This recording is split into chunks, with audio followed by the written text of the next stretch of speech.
It's important to understand what the 5G is doing and what they say it's doing. We're told on the IEEE beamforming document that this technology cooked your eyes like eggs in World War II.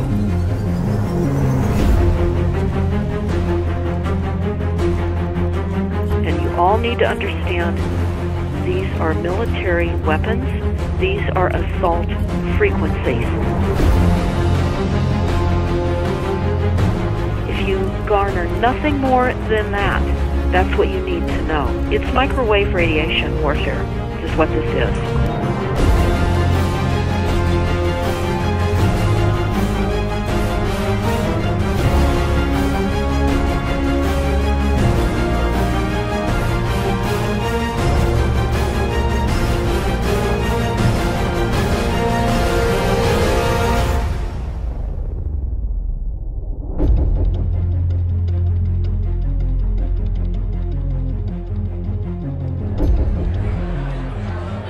Ladies and gentlemen, please join me in welcoming to the National Press Club Federal Communications Commission Chairman Tom Wheeler. It's an honor to be here at the National Press Club. The first generation wireless, 1G, was voice.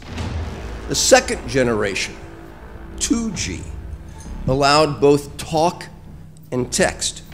The third generation, 3G, the internet, in a limited way. And today's technology, 4G, completed that digital migration. But if anyone tells you that they know the details of what 5G is going to become, run the other way. This video is brought to you by the number 5 and the letter G. And pretty soon, everything else will be too. I have to tell people 5G is a killer. I'm Mark Steele. Anybody who hasn't heard me, I'm a weapons systems head-up display expert. I'm one of the leading experts in the world. I've actually brought cover in relation to this, and the reason I became an expert was to invent them. What I'm going to say to you today, do not believe a single word I say. Not one. I want you to do your own research. You'll find it's absolutely terrifying. You got your body card? Aye. Oh, good lad. Right, because I can talk to that. This 5G rollout is a weapon system. I've got a letter in with central government because I know about weapon systems more than anything other. In Britain, in a place in the north of England called Gateshead, a scientist there called Mark Steele has been very publicly and actively warning people about the effects of LED streetlights, which he says in Gateshead are emitting now 5G. Right, what's the crack? Hey, lads. I'm just having a word with these Gateshead council workers about replacing these transmitters on these lights that are causing harm and assaulting the community. This is an existential threat to the economy, to the environment and humanity. If these transmitters are everywhere, then everyone's at risk, surely.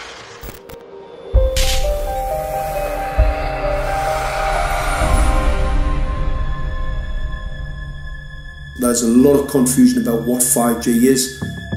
The G stands for generation. So you started off with the first transmitter system. Back in the 1980s. In the 80s, yeah. So you had 1G, then you had 2G. And as the generations moved on, you started to see more complex signal systems, cleverer pieces of antenna designs, etc., etc. So the whole thing became more data, quicker downloads, etc., etc. However, 5G is something completely different. Alright, let's get a breakdown. Let's tell the people what this really is. This is the 5G transmission device. That's a hell of a beast, that, isn't it? These are the uninsurable transmitters. Just get a good look at that, guys, because obviously I know there's quite a few experts who want to see more detail about the transmitters and the chipsets. Just have a good look, boys. This is the control management system masquerade. There's an antenna there, you see that? What is this phased array antenna here? What's that? This is for phased array, alright? As you'll see, it's got a driver, it's got some chip there. It's one chip. Look at the chipsets on this. This is your dystopian world. What did Gateshead Council say? I'll tell you what, I think we better send some of these educated fools back to school, or just send them to prison, whichever's the easiest. I think prison's probably better. Alright, that's 5G, guys. That's 5G hardware. You must consider the whole part played by electricity in nature. Human beings cannot go on developing in the same way in an atmosphere permeated on all sides by electric currents and radiations. It has an influence on the whole development of man. This life of men in the midst of electricity, notably radiant electricity, will presently affect them in such a way that they will no longer be able to understand the news which they receive so rapidly. The effect is to damp down their intelligence. Such effects are already seen today. Even today, you can notice how people understand the things that come to them with far greater difficulty than they did a few decades ago. Rudolf Steiner, 1924. Rudolf Steiner noted that in 1924, since then our atmosphere has become far more permeated with electric waves of widely diverse types. There's no doubt now that electric waves, electromagnetic forces, cause direct biological effects. There's thousands of peer-reviewed papers on this subject. There's no doubt about it. But what are these effects? How are they affecting us? What can we do about it? We're now at a stage where we're putting in what's called 5G, which is a special type of broadcast for high-density information transfers. And it turns out that this is the same frequency bands that are used in crowd dispersal weaponry.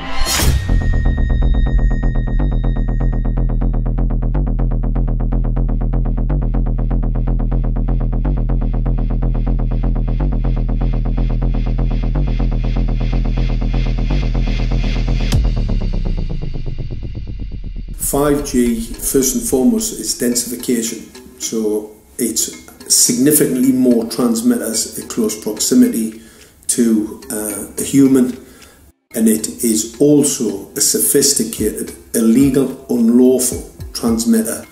What I mean by that is it is a high gain dielectric lens antenna, and what that allows 5G transmitters to do is to 3D map its environment in your home. The 868 megahertz frequency is specific for battlefield interrogation systems, so sub-gigahertz. It allows the signal to travel through concrete brickwork with ease, and it can actually data gather. It is a target acquiring system. Phased array is basically radar off the battlefield.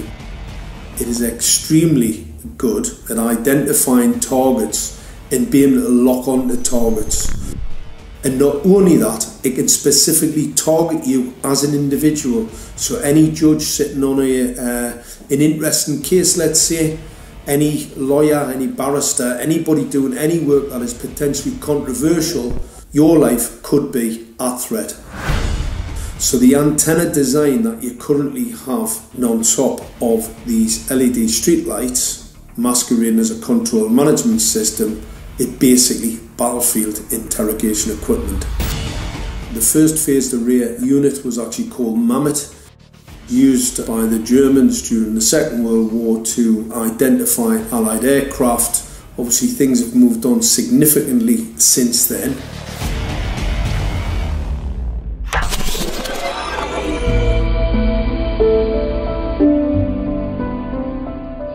Well, I joined the Royal Navy in 1960, and I specialised in microwave warfare. Radar, obviously, which uses microwave, but they don't just teach you radar, they teach you all about microwaves and other uses. So I understood about microwave warfare and how it can damage people, how it can harm people. Microwaves then were used as weapons, as they are today.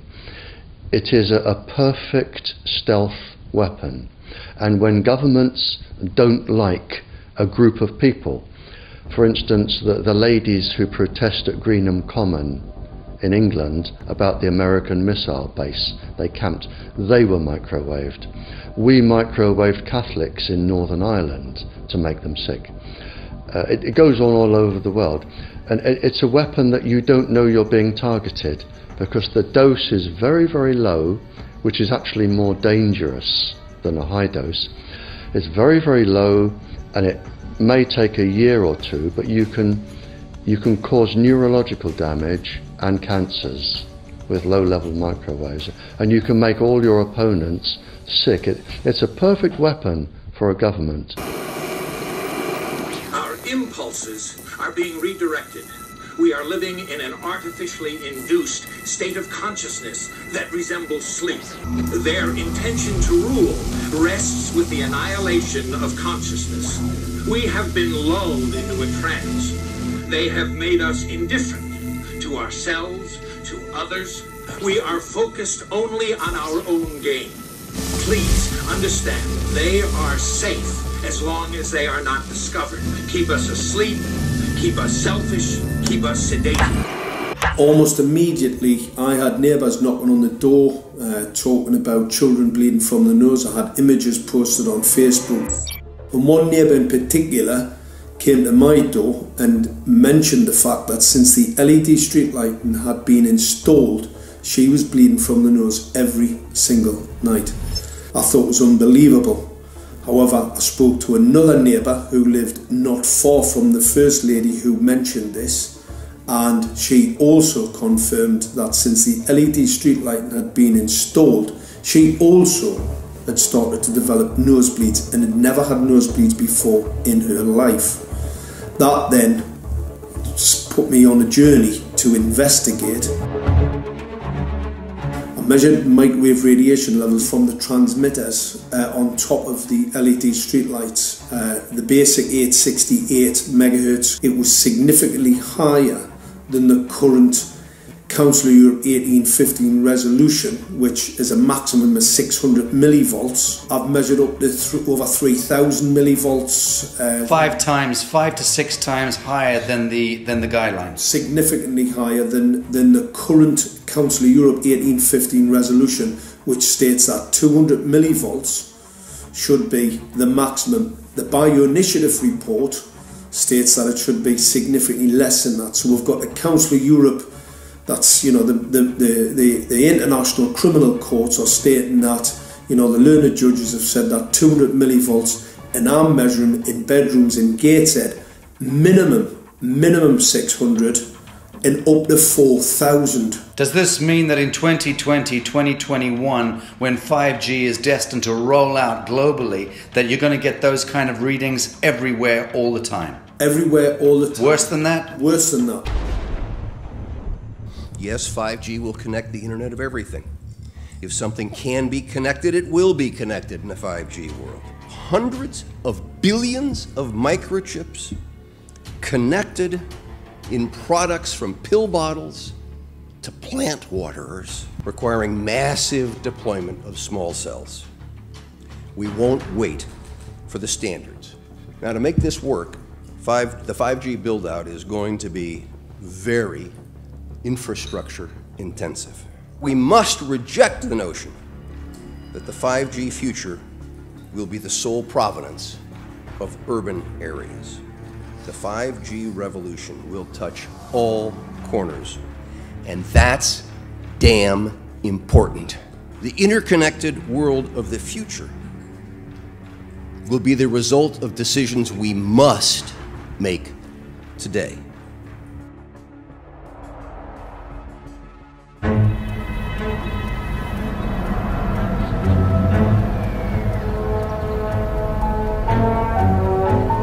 The main issue before us today is Senate Bill 637 and Senate Bill 894, the former by Senator Hune, the latter by Senator Knopf. We're going to invite the first 4 witnesses in support of the legislation, and that would be John Jones with Sprint, David Lewis and Andy Emerson with AT&T, Neil Krevda with Verizon, and Frank Iacovetti Jr. with T-Mobile. So be straight with me. Is it true? It could be. No, well, very no few cases. Proof there at was all. an unfortunate really incident out in Iowa. Look, gentlemen, practice these words in front of the mirror. Although we are constantly exploring the subject, currently, there is no direct evidence that links cell phone usage to brain cancer.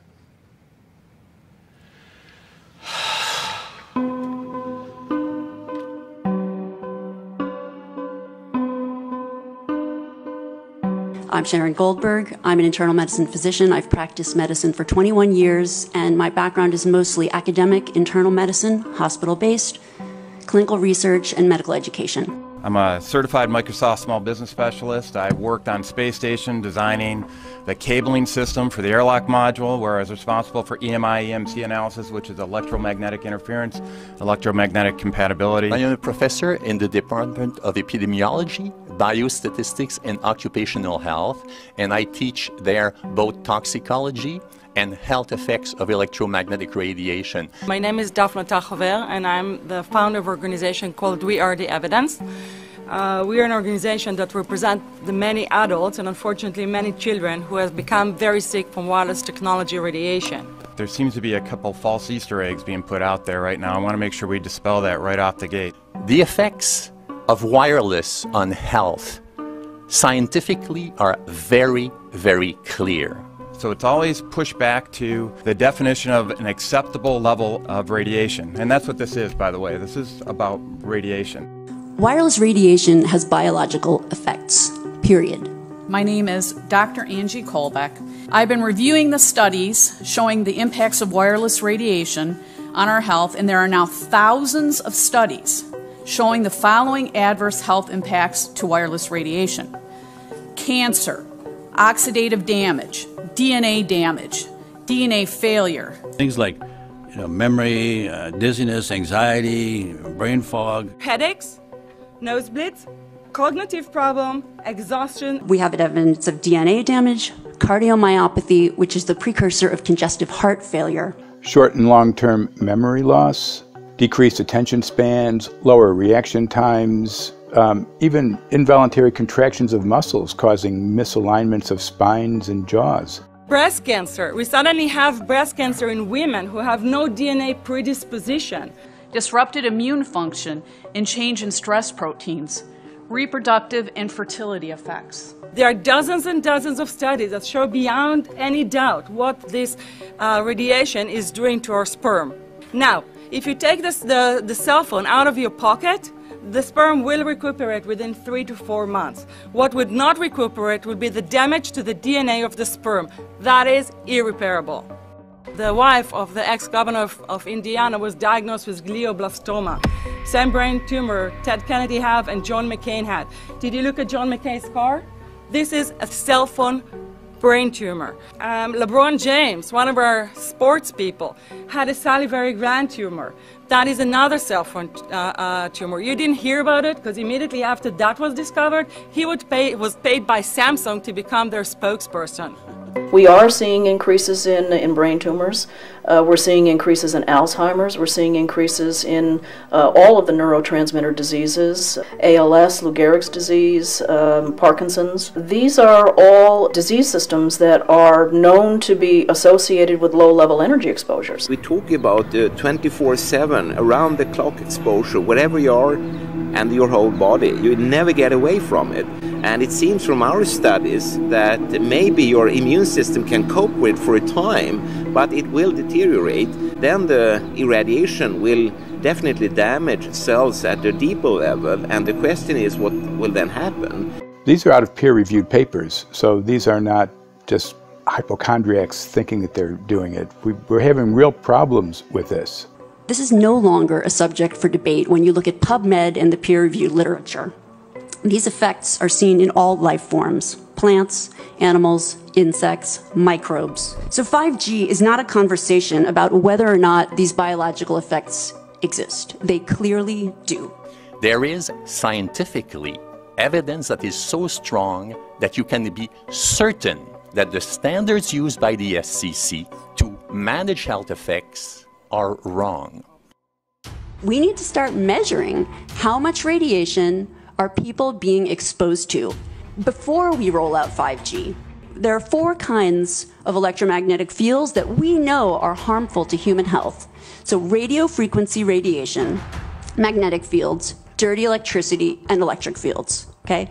Our exposure, any given person, and all humans are affected by EMFs. What is our exposure in a day? It's not one cell phone. It's cell phones, it's multiple wireless networks, it's smart meters, it's cell towers. It's this sandwich, and it all adds up. The data we're going to look at are all published science, testing results, or public standards.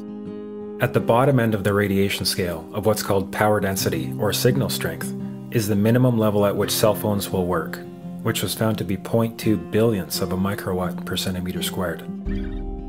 Pine needles were found to age prematurely at 0.000027. At short-term exposures of 0.05, children aged 8 to 17 experienced headache, irritation, concentration difficulties, and behavioral problems. 0.1 is the biobiology or building biology guideline for extreme concern.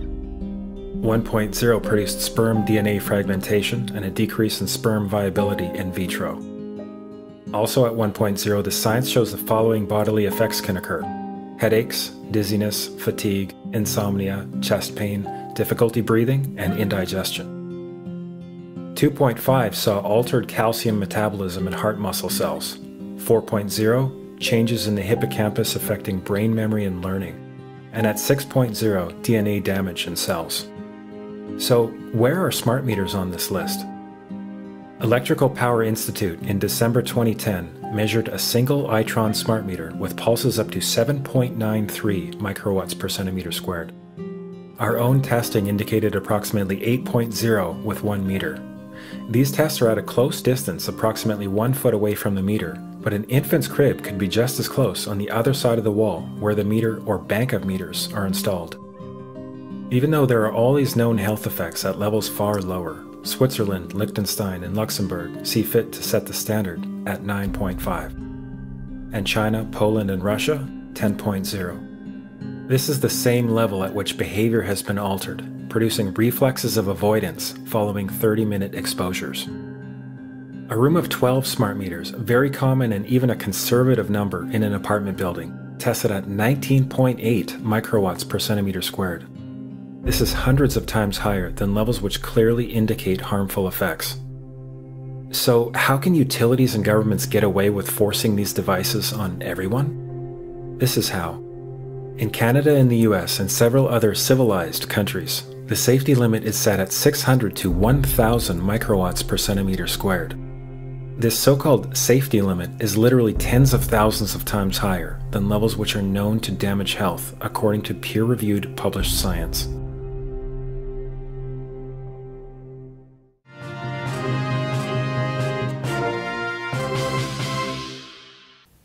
Faster, better, more reliable internet. That's the promise of 5G technology, but there is also the peril.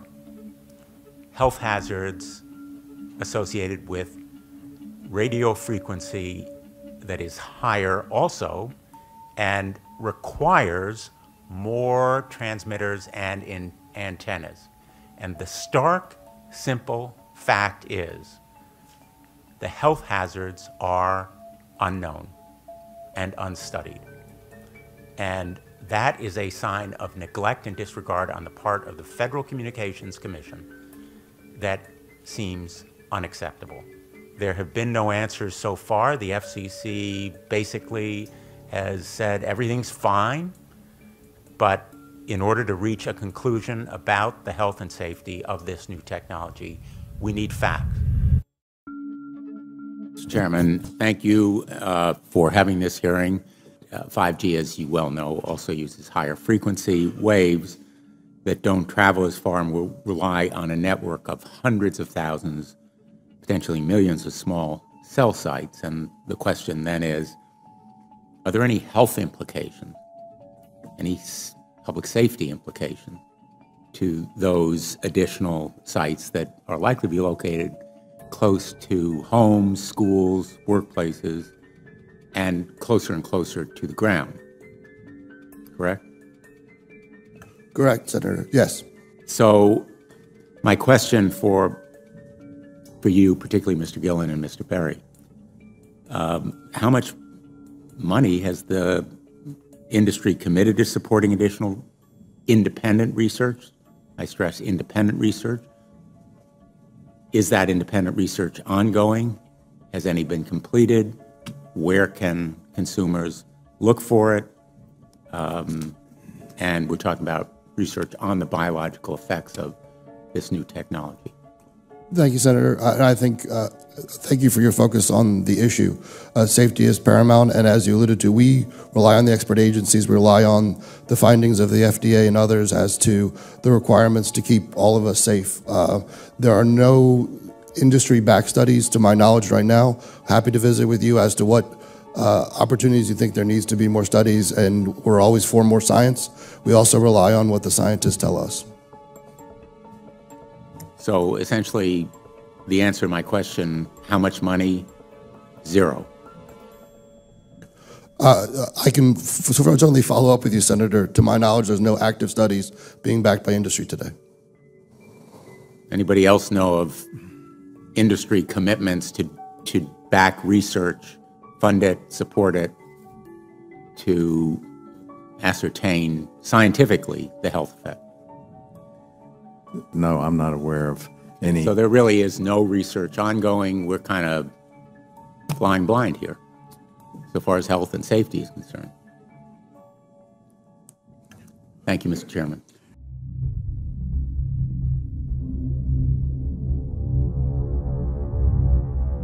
You're a trained medical professional. Yes. We don't have one on the panel. What are we to make with, of the American Cancer Society, for example, telling us there's no evidence of harmful product? Many of these organizations have conflicts of interest. Very briefly, if you can, what do you mean by conflict of interest? One of the first things that you teach residents is that you always have to look at the funding.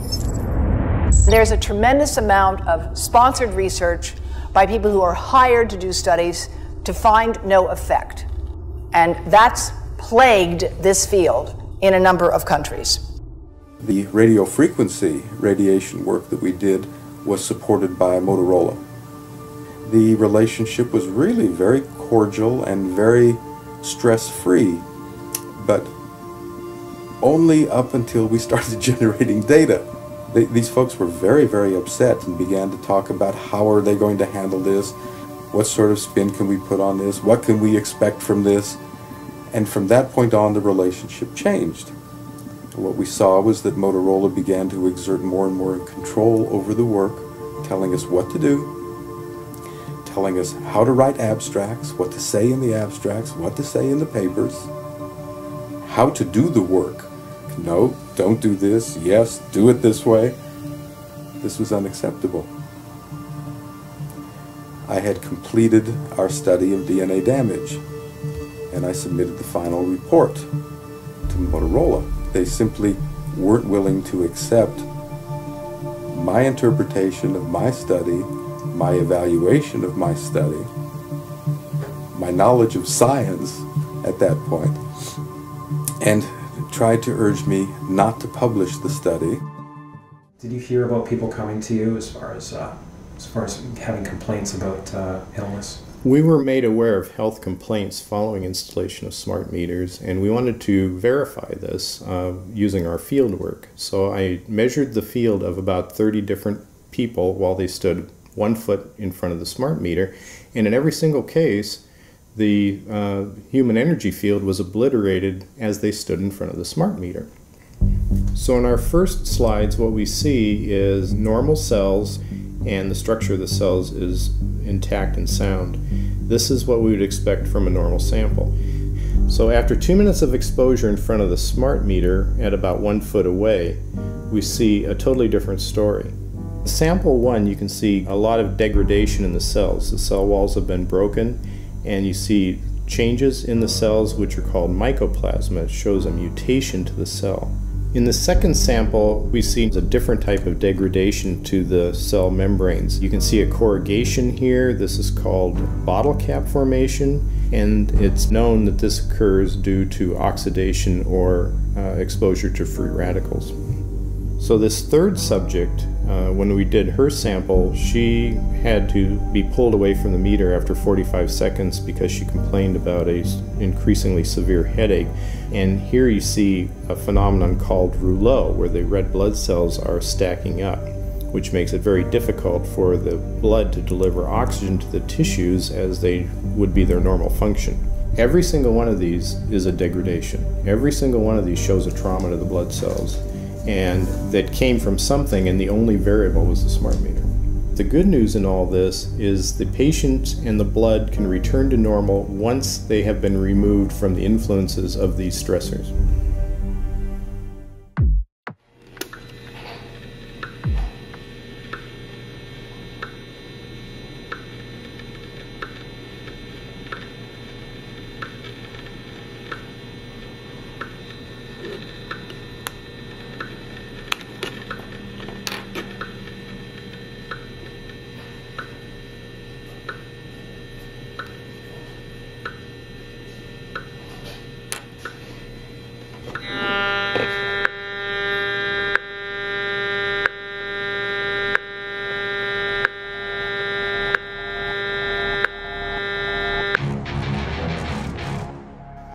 Some of the effects that we can look at, well, one thing is just our regular Wi-Fi, 2.4 gigahertz.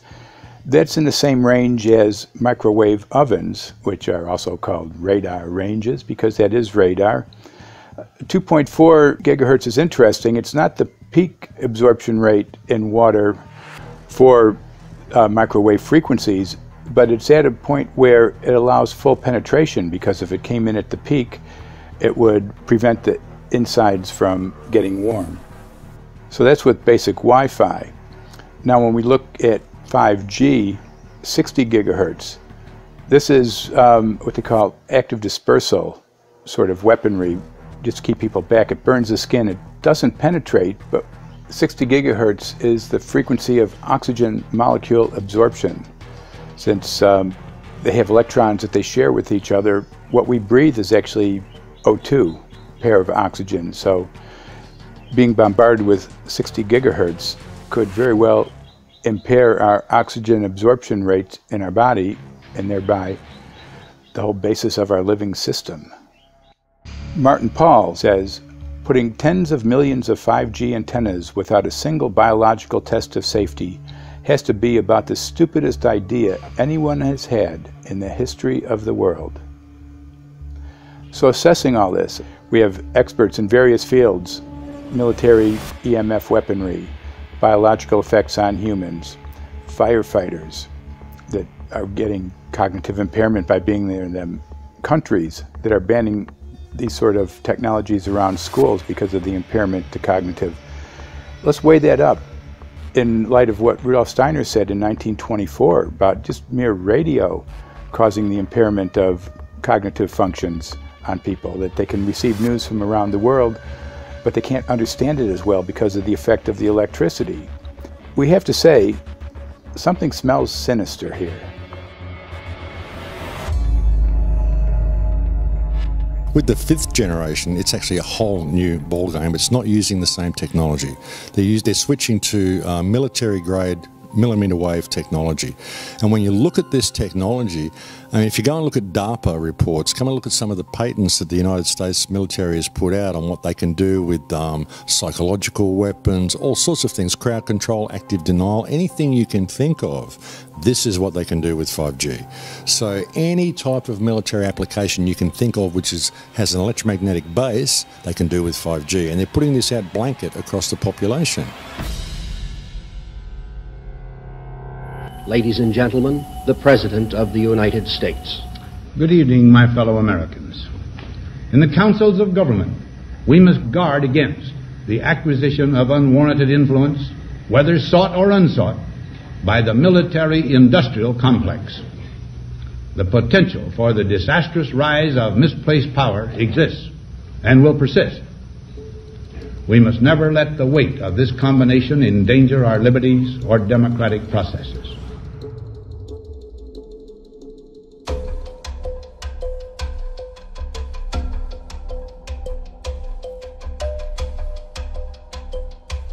The FCC is a capture agency. They probably conducted what I believe to be the biggest fraud on the public ever conducted. The FCC has been described by Harvard University's Center for Ethics writer Norman Alster as the most captured agency in D.C., acting more as an industry cheerleader than a regulator. This is especially true today with 5G, where there are serious safety concerns and potentially misleading information coming from the FCC. For example, the previous chairman of the FCC is Tom Wheeler. He was the head of the Wireless Lobby Association for 14 years. Now remember, Obama told us there would be no lobbyists in his administration, so he took the biggest lobby and put him as a head of the FCC. And that's damn important.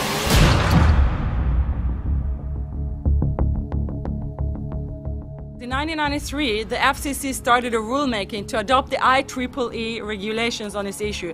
IEEE is an engineer association.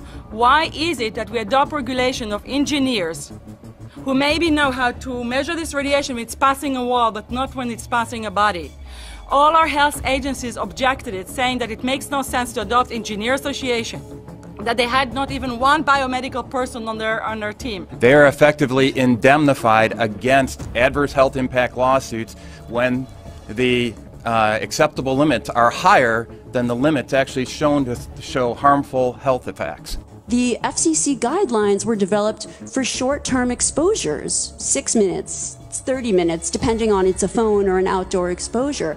And they have absolutely no connection to the biological effects that have been very clearly summarized in the Bio Initiative. So as you can see, there's a number of individuals in this room today that have serious concerns about this as regards to their health.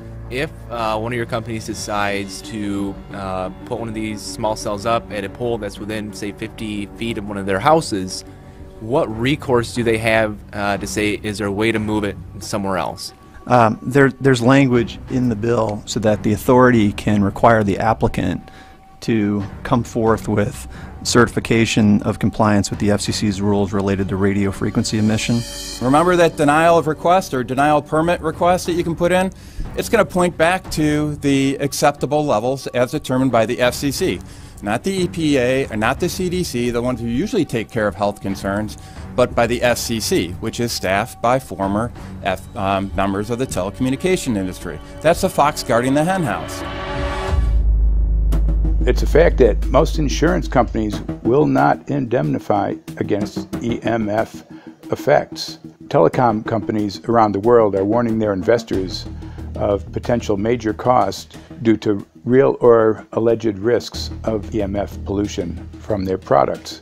Interestingly enough, they're warning their investors, but they're not telling their customers. They're basically keeping it quiet because that's where their money comes from. So we're using technology that could be very potentially harmful to us, and the investors know it.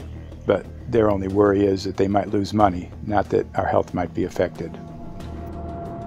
First of all, I think what you should really think about is why is it that they're not insured? It's not that they chose to be self-insured.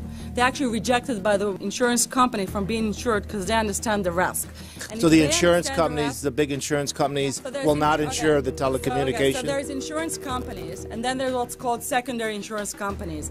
Secondary insurance companies are the insurance companies that insure the insurance companies. So in an event, an insurance company, let's say I insure Verizon, and it may not be able to meet the claims, then the secondary insurance company is kicking in. Like Lloyd's of London. Sorry? Like yes, Lloyd's of exactly. London. So two leading one would be Lloyd's of London and Swiss Re. Both told the insurance company not to insure the wireless industry, and this is why they're not insured. And that should give you a hint. Now, this is exactly why they have to prevent a health lawsuit. And how do they prevent lawsuit? That goes back to Section 704.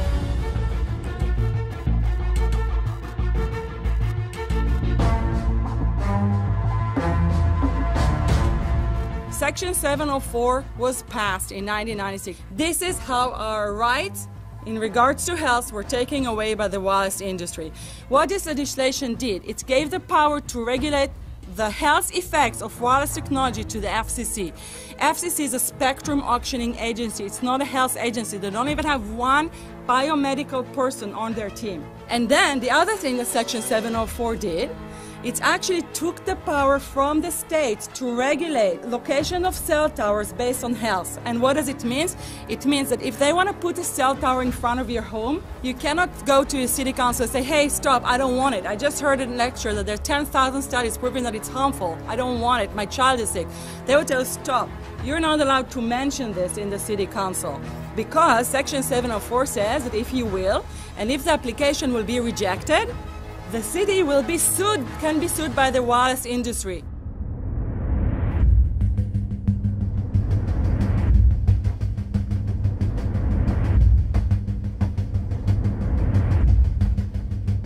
A major U.S. government study on rats finds a link between cell phones and cancer. Very first government study linking the radiation from cell phones to cancer. 2-decade, $30 million federal study out today found there is some evidence of a link between cell phone radiation and brain cancer. Professor, what is the NDP? I've heard that study several times. NDP is what? So it's a $25 million study on rats and mice that was supposed to demonstrate that there were no effects of radiation below thermal. And in fact, it demonstrated exactly the opposite. And it follows on the heels of two major studies on animals that said exactly the same thing. And that study was designed perfectly to make sure that it cannot be challenged, that there will not be any doubt. That's why it took them 14 years. That's how they prevented discussion of health. And why do they want to prevent discussion of health if there's no problem with health? Simply put, FCC is completely unprepared, unable, and possibly unwilling to oversee 5G for safety, even as it barrels toward us. They are falling back on tired definitions and panaceas long since disproven by science. To make matters worse, recent FCC rulings and numerous industry-friendly bills passed at state and federal levels between 2016 and 2018 removed the last vestiges of local and state review over infrastructure siting, just when we need it the most.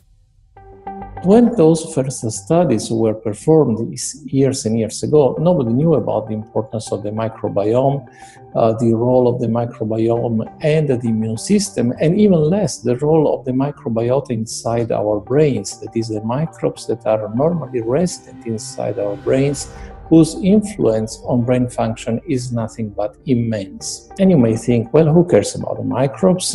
The less microbes we have, the better it is. Well, we know by now that this is not absolutely the case, because microbes are truly essential for the development and function of all our organs and systems. Our immune system is based on the microbes we have in our gut.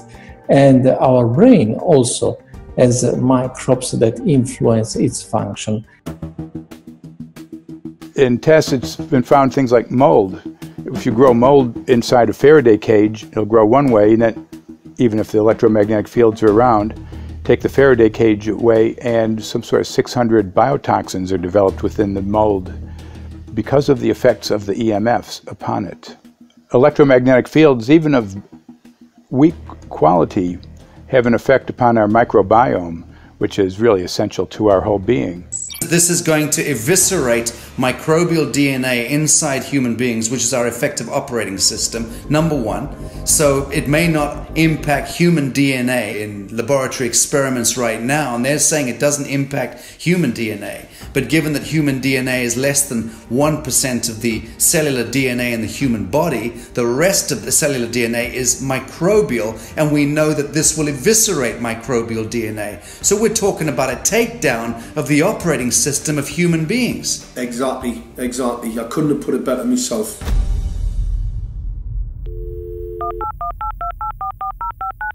John Brandt.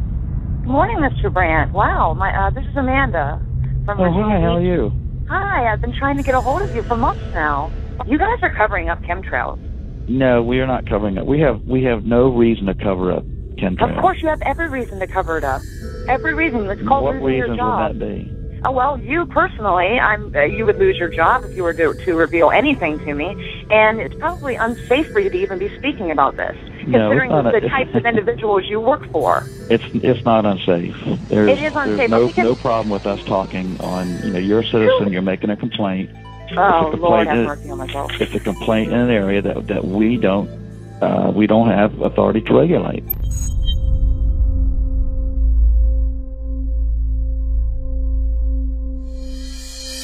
So the connection between chemtrails and 5G.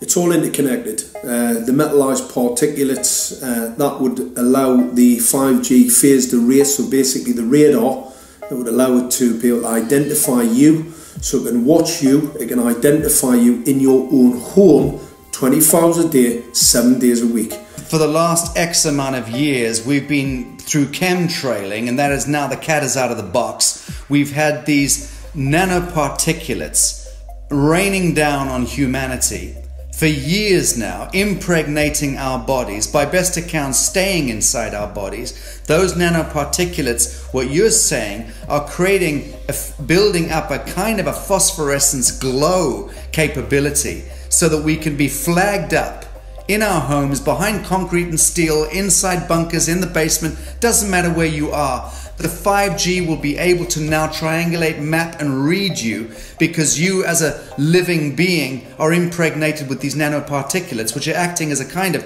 transmission and reception technology. It's exactly, absolutely exactly.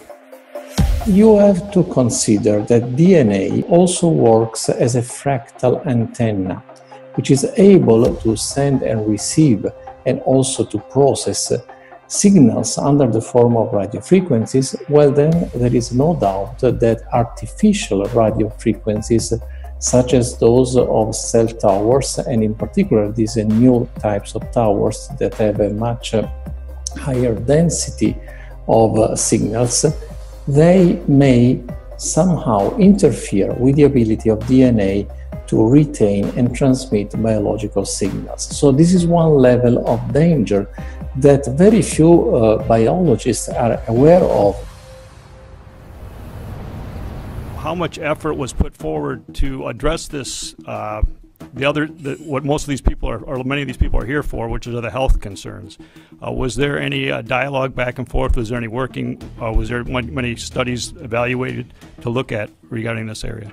Maybe not every person that has concerns on the legislation was brought to the table. Okay, so from your perspective, you feel that there was a legitimate amount of time to evaluate the data that the opposition would have on this? Absolutely, and I wouldn't put forth something that I didn't believe in. And I'll tell you, as I mentioned earlier, and it's been commented several times amongst the panel here, this is truly an economic development issue. Our 3-year-old, again at home, is outraged when we pull out the driveway and he's not able to access Wi-Fi.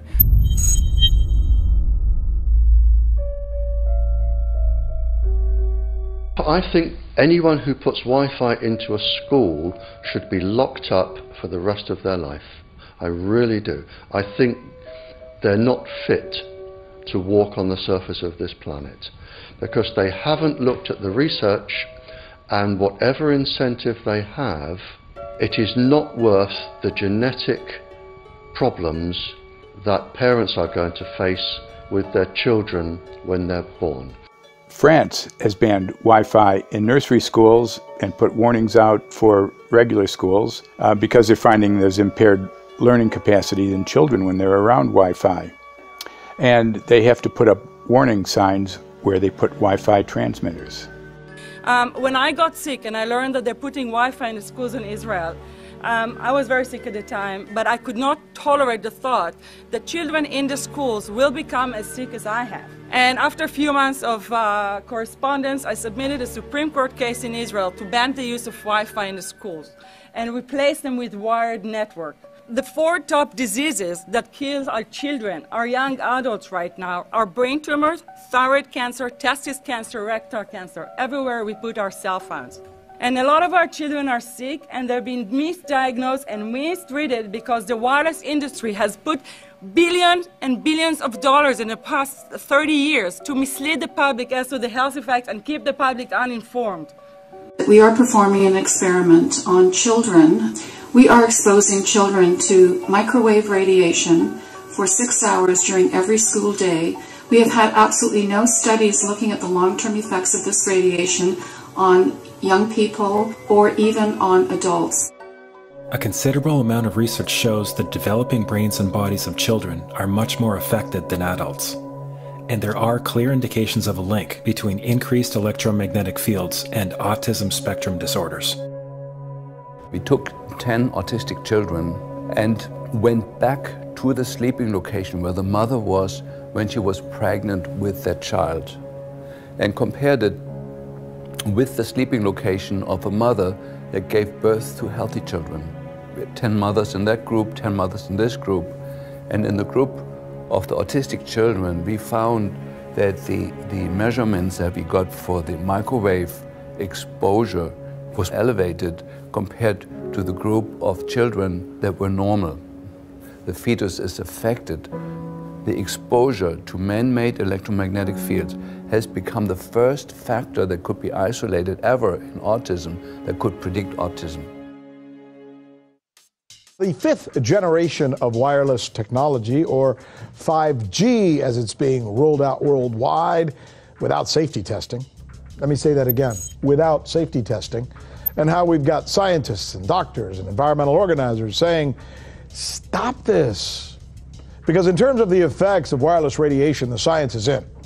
Wireless radiation can lead to cancerous heart tumors, brain tumors, DNA damage. Wireless radiation is linked to infertility, to autism, Alzheimer's, and more. And guess what? All the effects that I just listed, those are some of the effects that are known according to the technology that's being seen today.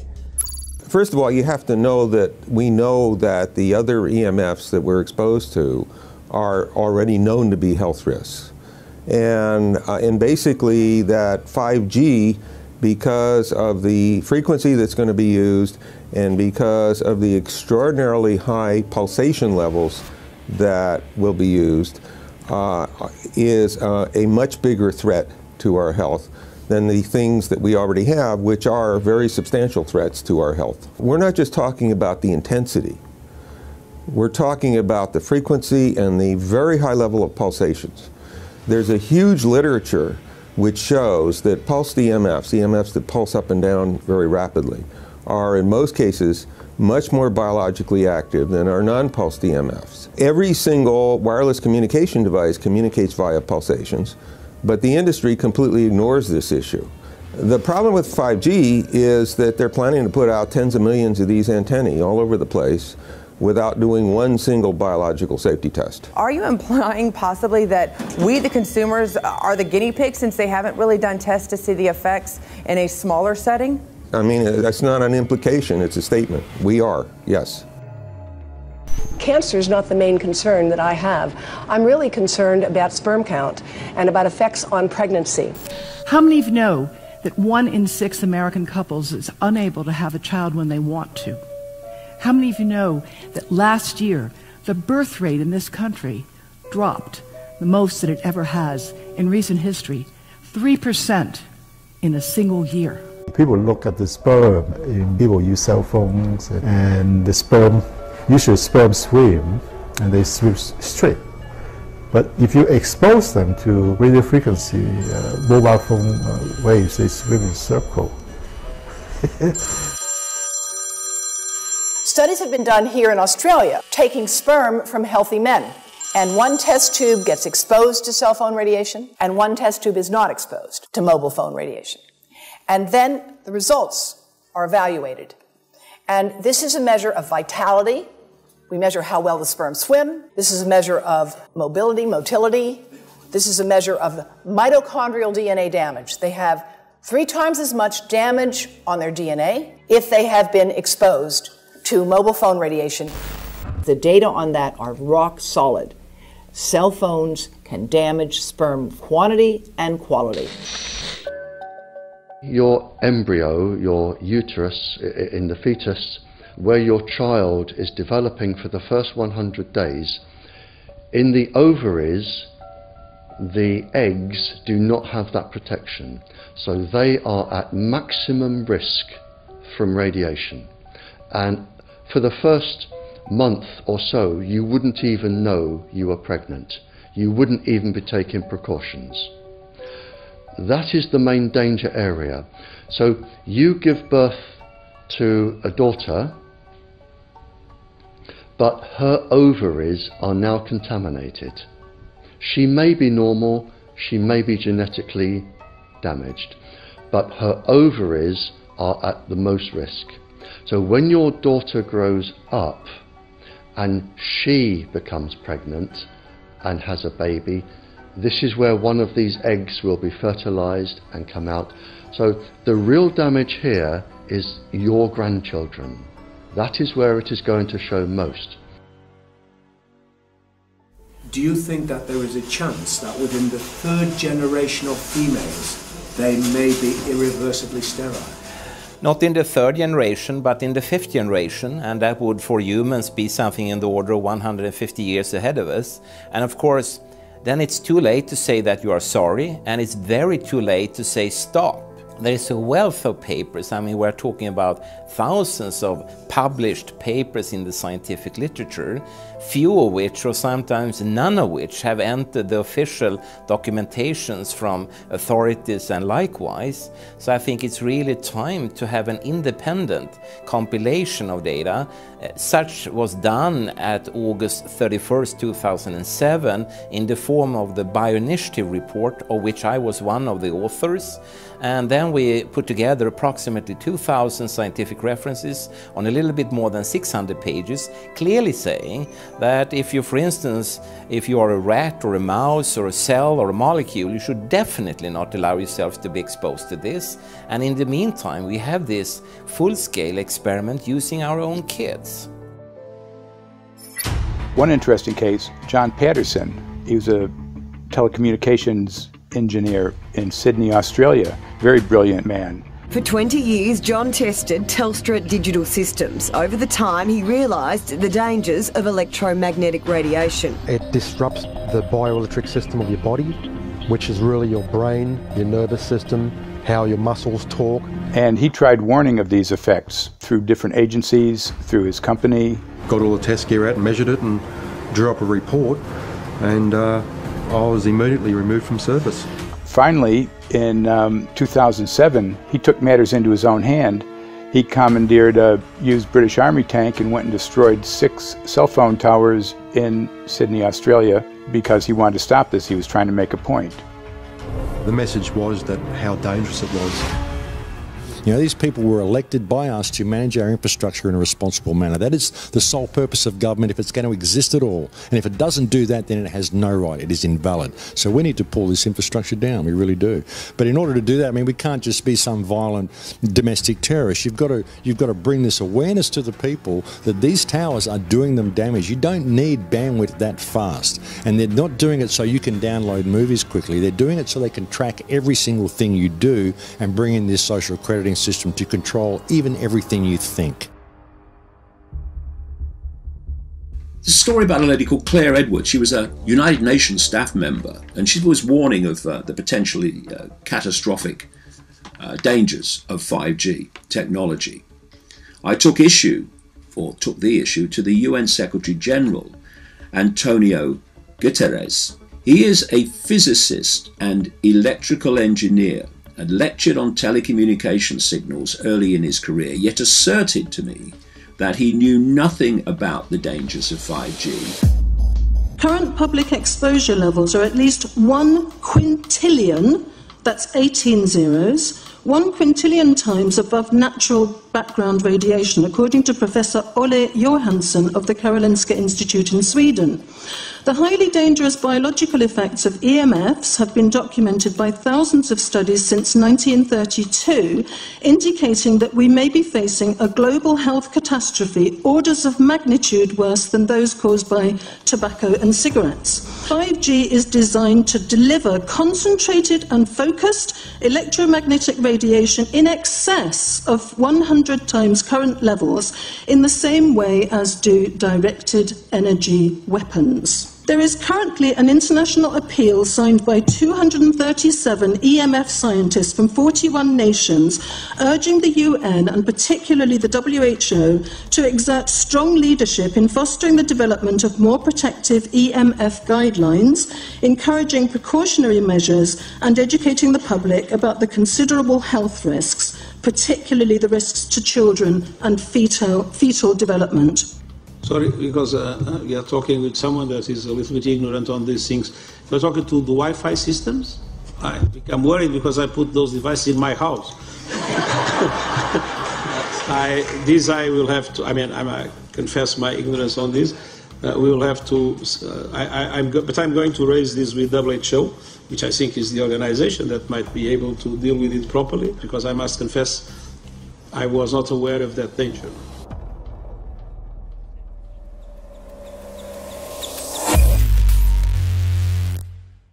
In 1996, when the Telecommunications Act was passed, in it was a provision essentially that kept local officials from addressing health issue concerns when approving or not approving a cell tower. So that's correct. But then something new is happening. We've talked a lot about it on the Solari Report, thanks to Jason Bogdan-Smith and his website EMF Warriors. But this is new. This is very, very new. So you're basically, sending out an appeal on something that in one sense hasn't happened yet. This is not just an incremental change. This is a big step up. It's a sea change. An onslaught's not an improper word. It's a bombardment. So instead of a cell tower 1 mile or 2 miles from you and you still have cell phone service, we're going to have antennas every block, and some poor soul is going to have one mounted to a utility pole maybe less than 20 meters from their home. So this kind of, invasive bombardment with this many antennas, just in 1 square mile, if you do the math, 1 per block and 16 blocks per mile, that's about 250 antennas per square mile. The millimeter wave is untested. Former FCC Chairman Tom Wheeler openly said that they don't plan to test. We won't wait for the standards. And then our appeal also addresses the fact that there's a plan to roll out 5G through satellites in low Earth orbit. So 20,000 satellites, which will cover every square foot of the planet with a 5G signal. 6, 5, 4, 3, 2, 1. Night after night, politicians and other leaders were telling Americans that Sputnik revealed that we were at great risk. Not just our pride, but our security is at stake. If Russia wins dominance of this completely new area, well, I think the consequences are fairly plain. Probable Soviet world domination.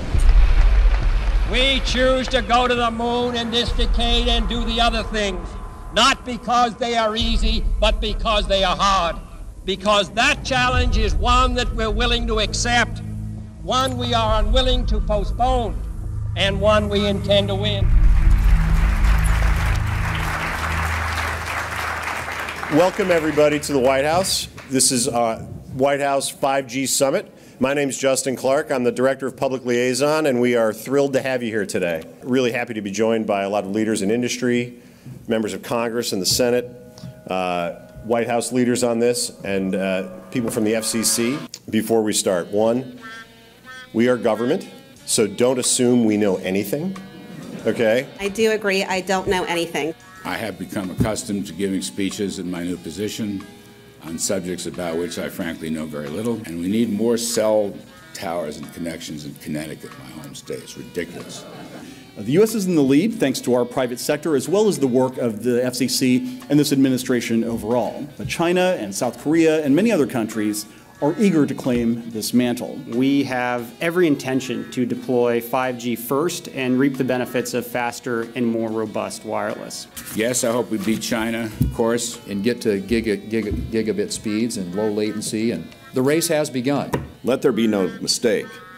The race to 5G is a sprint. Winning the global race to 5G, it's a national priority. We must bear in mind the national security implications of winning the race on 5G. Today we're talking about the importance of being first in 5G, continued commitment to putting America first in the race to 5G. We're calling it America First, 5G First. Well, our strategy is called the 5G FAST Plan, a plan to facilitate America's superiority in 5G technology. Connected devices for health applications, which I love, has the capacity to make people healthier, as I understand it, a lot of medical applications. Industry is not asking the government for money to build 5G networks.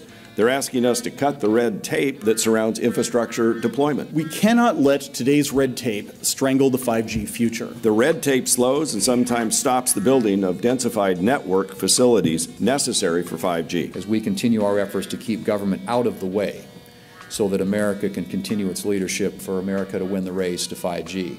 One path is the government regulatory path. The other path is the private enterprise free market. Gales of creative destruction, Schumpeter path. Have you ever heard that? Gales of creative destruction? It just means let it rip. The new replaces the old. With 5G, we're on the cusp of another era of American innovation. It means an even more connected world for everyone around us, unlocking the potential of the Internet of Things to become safer, healthier, and more sustainable for our future. You know, sometimes, look, we all believe in the 10th Amendment, but sometimes you have to override it.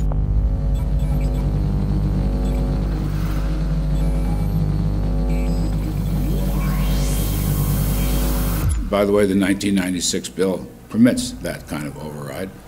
We're not here to be completely heavy-handed, but sometimes you got to do what you got to do. And some of these states or cities that don't want to cooperate want to shake us down. We can't allow obstacles and barriers to stop this movement. That's all.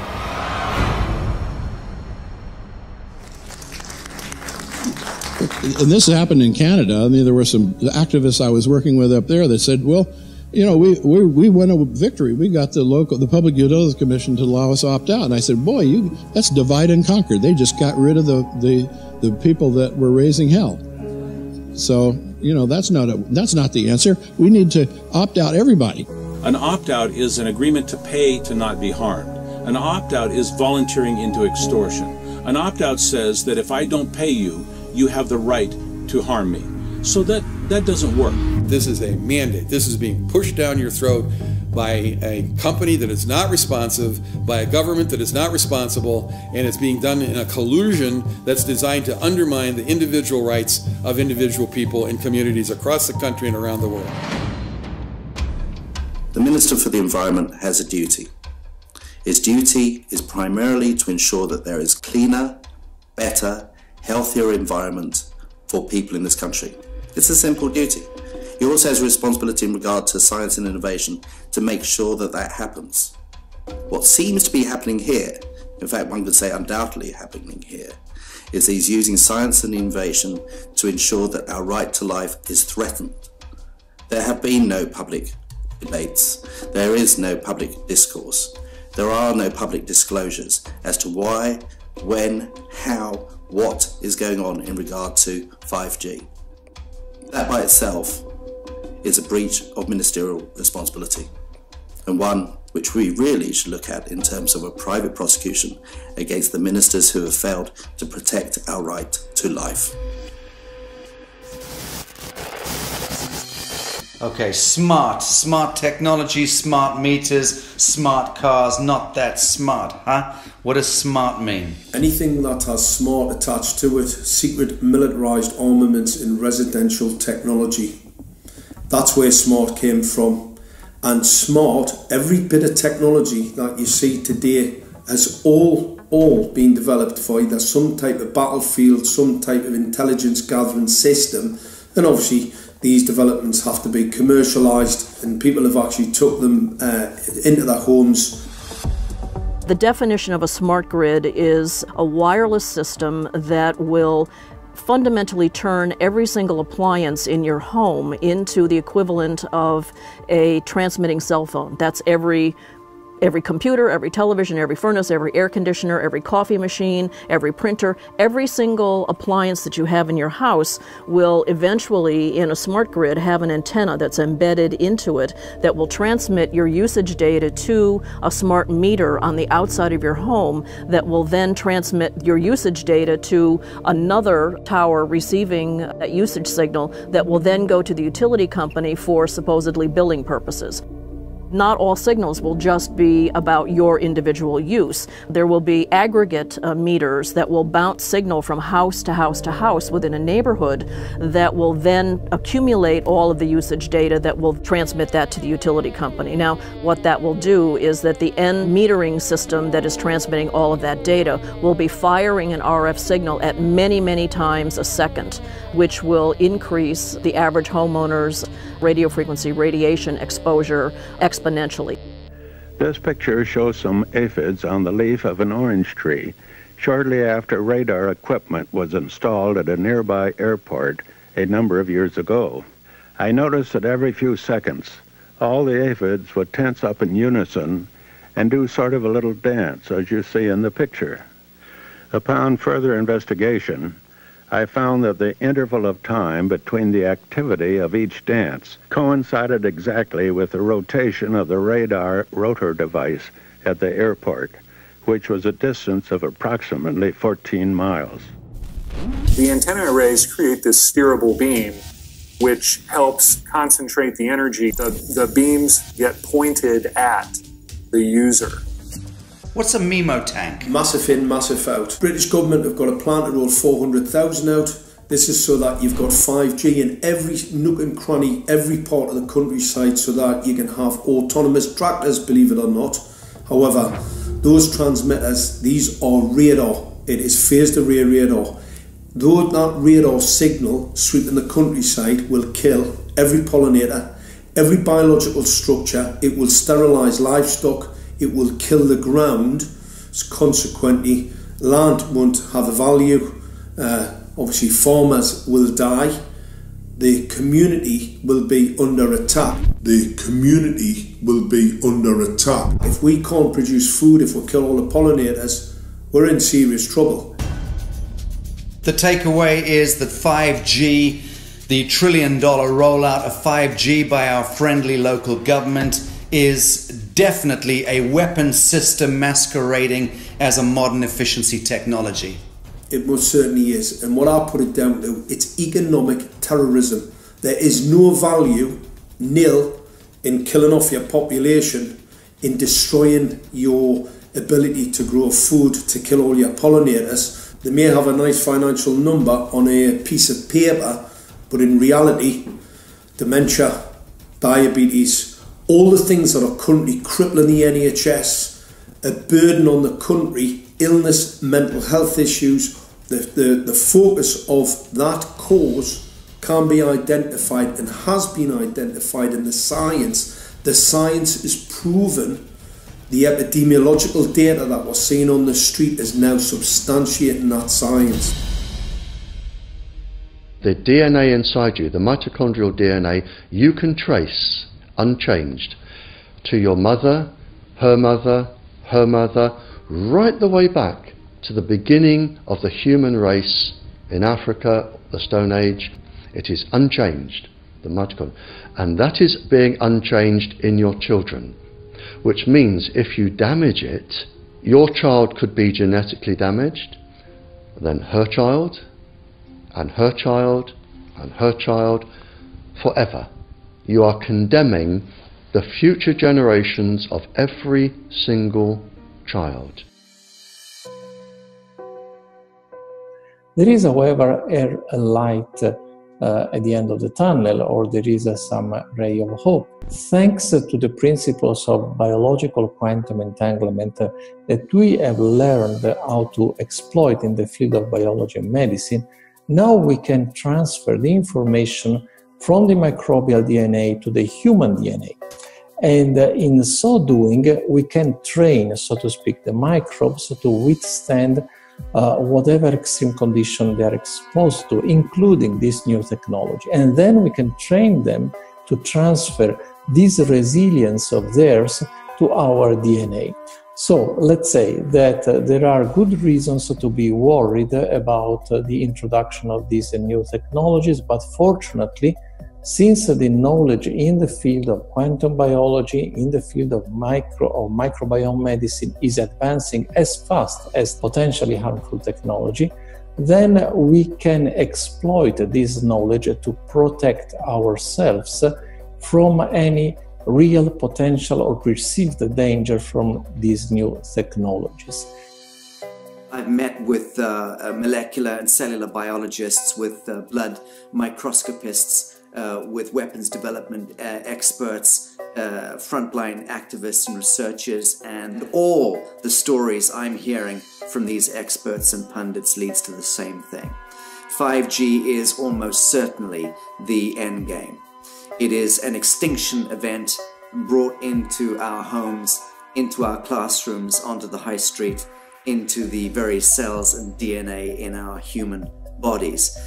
It is such a perilous threat that it is almost impossible to imagine, let alone describe. When the 5G signature goes live, it will tap into a multitude of satellites which are in geosat orbit around the surface of the Earth. Millions of surface antennas will pick up that signaling and will then scatter the signaling into hundreds and hundreds of millions of different micro antenna systems set up on street lamps and even in your home, which you're not aware of incidentally. The LED light bulbs in your home invariably contain the micro or nanotech lens flare capacitors which will receive the 5G signaling, and it will proliferate the 5G signaling everywhere by exploding the signal into billions of photons which will target everything all at the same time. This is stealth technology. This is invisible science. But what it means in simple terms is that you will be flagged up, visible, trackable inside your own home. Anywhere you move on the surface of the Earth, they will have a lock and load tracking capability over you. You will be visible to invisible masters, each one of us, all the time. Today, our governments and the corporate sector have managed somehow to infiltrate the mainframe of our civilization and are pushing through a $20 trillion infrastructural rollout without any, and I mean without any, health science running behind it. There have been no tests. Your government and your health authorities are either in collusion on this matter of genocide and ecocide, or they're just damned stupid, and I would suggest it is the latter. Shame on the technologists and the electricians who are furthering this technology in our homes, in our offices, in our streets. Shame on the legislators and the parliamentarians and the troglodytes and bureaucrats that proliferate our society today. Shame on that echelon for putting their signatures to contracts which allow the fast tracking of this technology into our homes and onto our high streets. Shame on the parliamentarians and international leadership whose wet ink signatures and seals of office are sanctioning and permissioning the rollout of something which is arguably the greatest threat to humankind. Shame on each one of us who now fail to get up out of our homes, walk out of our front doors, and challenge every so-called authority who dares to violate our bodies, our homes, and our future generations.